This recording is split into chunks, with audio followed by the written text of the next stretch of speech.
So Sally is currently churning in the Gulf of Mexico just south of the Alabama coastline. We'll show you the satellite because the storm has now actually been downgraded to a Category 1.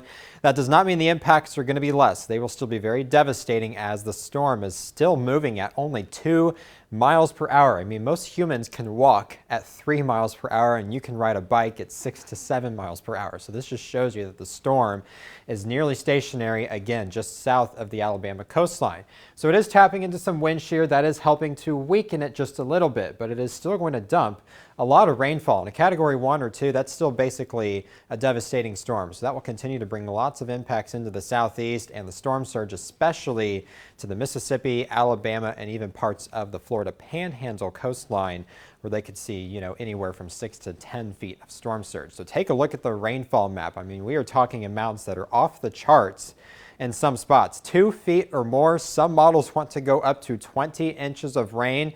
Yes, this is not as much as we saw with Harvey just a few years ago, but this is still enough to cause catastrophic and inundate a lot of communities because a lot of these areas are still very low lying down along the coastline. And that rainfall will continue all the way up into the city of Atlanta. They could see 6 to as much as 8 inches of rain over there, and that's where they have a little bit of terrain as well. So this will definitely be making headlines for the next several days once again, as we are just a little bit after the peak of tropical season here in the Atlantic Basin. But for Central Texas, our impacts are going to be nothing because that storm is well to our east.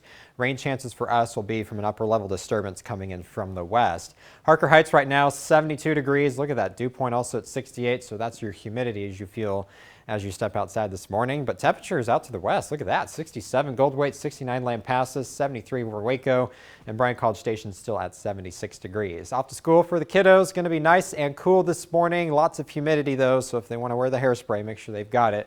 Joe and I definitely have enough on here in the 25 News studio.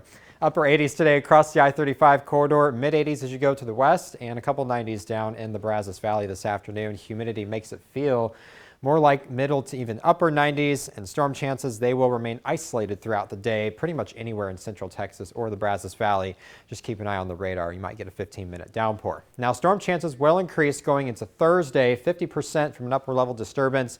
We're not tracking a widespread rain, but at least some decent scattered showers. But then it dries out for the weekend, Joe. Humidity drops for that Baylor home opener on Saturday, so it is going to be feeling really nice by the weekend, and then it gets hot again by next week. All right, Jordan, thank you. Yeah, no one needs to light a match in here, or you and I are in trouble.